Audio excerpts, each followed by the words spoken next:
Hello friends, అందరికీ welcome back to our channel అండి. Good morning అందరికీ. ఈరోజు వీడియోలో అయితే రెసిపీస్ అలానే డైలీ వ్లాగ్ కూడా షేర్ చేస్తున్నానండి, రొటీన్ వ్లాగు. ఫస్ట్ అయితే బ్రేక్ఫాస్ట్ కోసమని దోశలు అయితే వేస్తున్నాను అనమాట. ఇక్కడ మీరు ఎప్పుడైనా పెనాన్ని క్లీన్ చేస్తాం కదండి, తోముతాం కదా, ఆ తర్వాత ఫస్ట్ దోశ అయితే రాదు కదా, కానీ ఈ విధంగా ఆనియన్ అలానే ఆయిల్ వేసి మనం ఇలా ప్రెస్ చేస్తూ రాసి దోశ వేస్తే పర్ఫెక్ట్గా వచ్చేస్తుంది. ఈ టిప్ మీ అందరికీ తెలిసే ఉంటుంది కదండి. నెక్స్ట్ అయితే పూజ అయితే చేస్తున్నానండి. ఇక్కడ పూజ కూడా కంప్లీట్ అయిపోయింది. అయిపోయిన తర్వాత ఇక వంట విషయానికి వచ్చేసరికి ఈరోజు రెసిపీస్ అయితే క్యాబేజీ ఫ్రై అండి. ఇక్కడ వీడియోలో చూస్తున్నారు కదా, ఈ విధంగా పీసెస్గా కట్ చేసుకోవాలండి.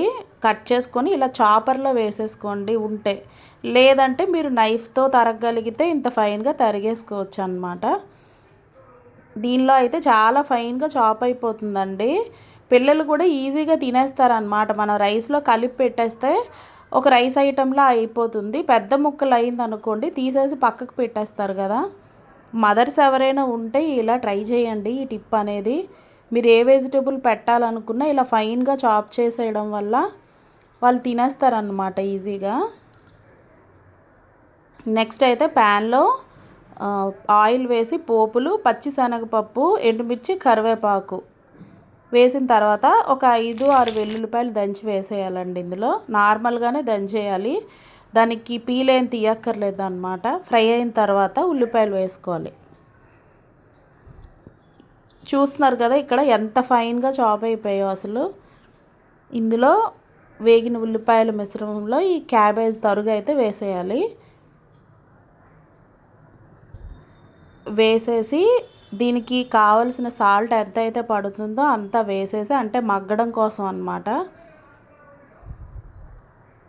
సాల్ట్ వేసేసి మూత అయితే పెట్టేసుకోవాలి. క్యాబేజ్ ఫుల్ ఆఫ్ ఐరన్ కదండి, సో ఇది మీరు పిల్లలకి ఈ విధంగా చేసి పెడితే దగ్గరగా అయిపోతుంది కదండి, వాళ్ళు తీసి పెట్టే ఛాన్స్ ఉండదు అనమాట. అన్నంలో మిక్స్ అయిపోతుంది ఈజీగా.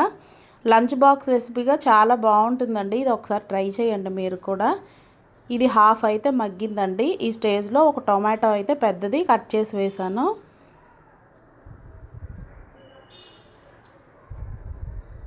వేసేసి బాగా కలిపేయాలండి.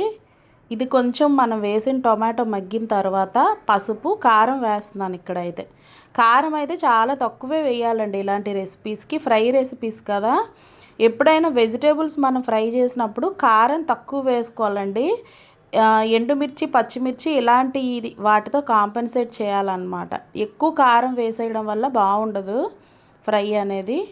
ఇక్కడ పప్పు విషయానికి వచ్చేసరికి పప్పు నీట్గా క్లీన్ చేసేసి వాటర్ వేసుకొని ఉల్లిపాయ, మెంతికూర పప్పు అండి ఇదైతే. మెంతికూర పప్పు, అలాగే టొమాటో, పసుపు, కారం వేసాను, ఉప్పు వేయలేదు. ఉడికిన తర్వాత ఉప్పు వేస్తాను అన్నమాట.